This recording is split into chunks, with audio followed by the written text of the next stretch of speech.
Darius the Great says, John Cena should face more criticism for how his retirement tour has turned out.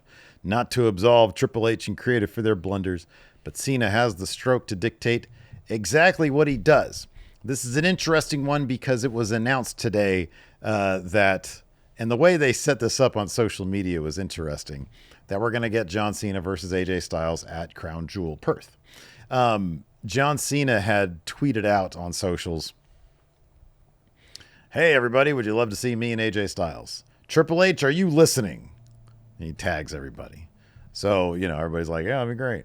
And then he says, and then Triple H is like, you guys listened to it, and now we're going to give it to you.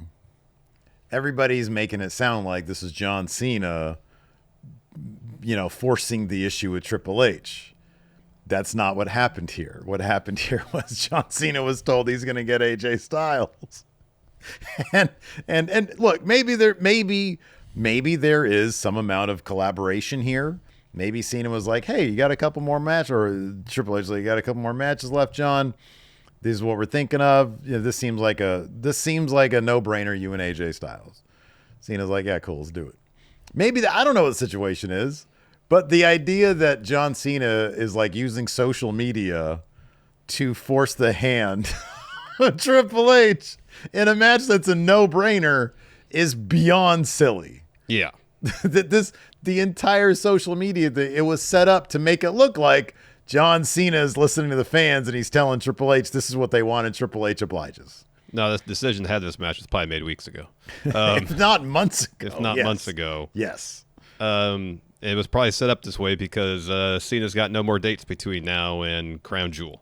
Right. So you just do about the only way, unless you do a Cena Open Challenge and AJ answers it. It's just a dream match. It's just, you got to do this one here. You got to do this one here. See, AJ is one of Cena's greatest rivals towards the end of his career. Had a great series of matches. Oh, great. We had the opportunity to see one of them live at SummerSlam 2016. Spectacular. Yeah, it was fantastic. Yeah. I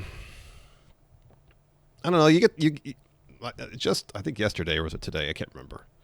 I think it was the Wrestling Observer said it was Cena's call to have Brock go over at WrestlePalooza. Do you buy that?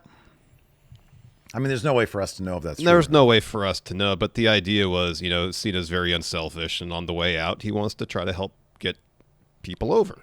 And Brock has a deal that is going to keep him around, so that's where it should go.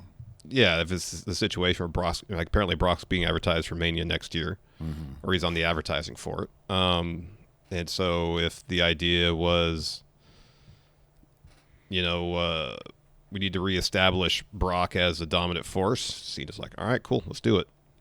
That could be a situation where he's looking at this retirement tour as an opportunity for himself, for him to help other people on the way out the door. Yeah. Not that Brock needs the help. He doesn't. I mean, isn't that the big caveat? That's the Brock thing. Doesn't need the help. He doesn't need anybody putting him over. That's the thing. I know, and they could have done something. Even if Cena loses, do something interesting with that match, rather than just kind of copy and paste what Brock's been doing for the last dozen years. Yeah, I think you have Cena barely escape. You barely escape. I think so too. And Brock acknowledges, you got me because you're more savvy. You're the veteran. You're retiring now.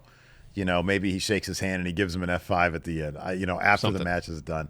Yeah, I don't know, man. But so let's go back to the premise of this hot take here, man. John Cena should face more criticism for not ensuring that the quality of his creative is something that works, given that, he's been accused of politicking in the back. Well, let me ask you this. Earlier in his career. Cena's retirement tour, what's been the foremost creative blunder? Like his face turn, right?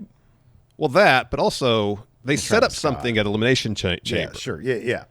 And never followed through with it. So at WrestleMania, when I think a lot of people were expecting The Rock to be there, I mean, the end of Elimination Chamber made it seem like, all right, there's a new faction, if you want to call it that, in WWE. Rock, Cena, Travis Scott.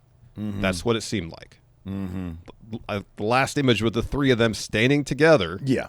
Yeah, not following through on that. You're right. That was massive. Yeah. And they had to backpedal and pivot so many times to try to make sense of that moment after the fact. And then eventually when Cena turned face, it was like, oh, The Rock just convinced me to turn bad for TV. Yeah. All right, that's kind of a lame excuse. Yeah.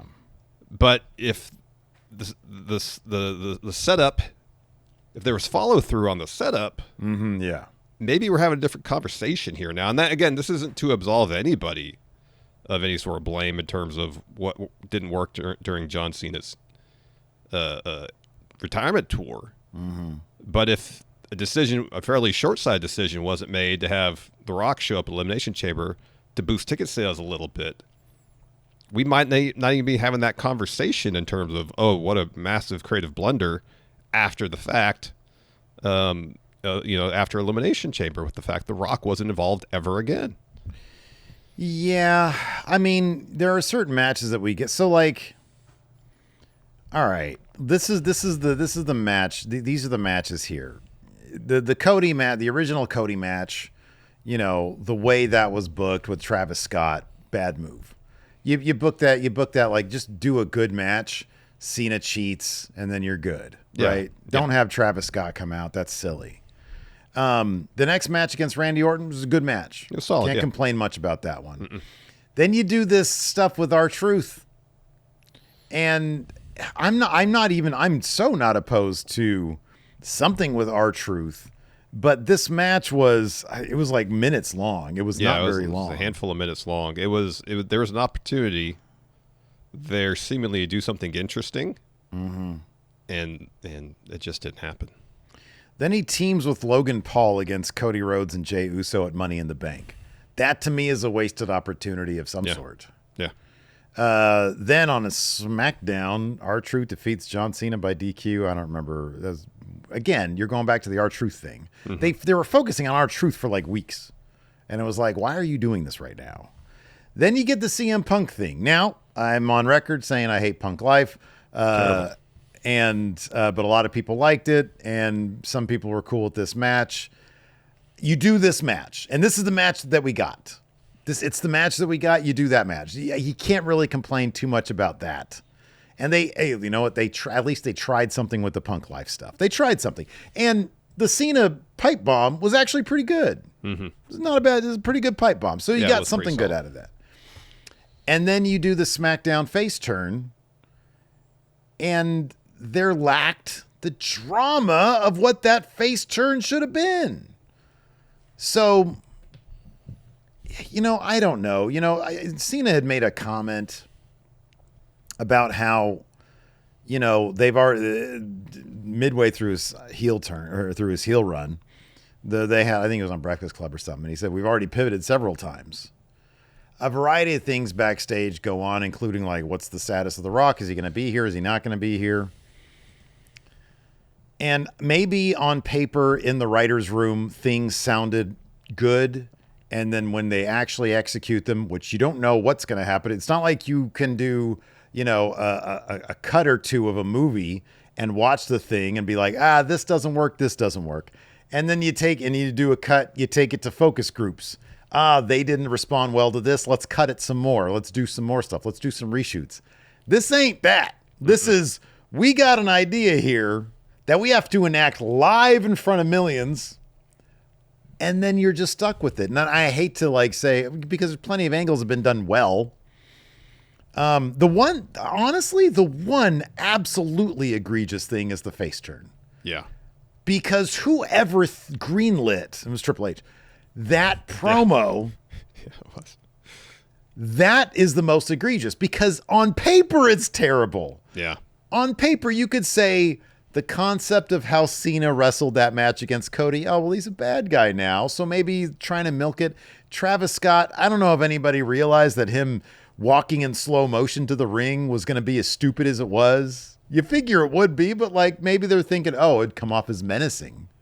I don't know. You don't know until you do it.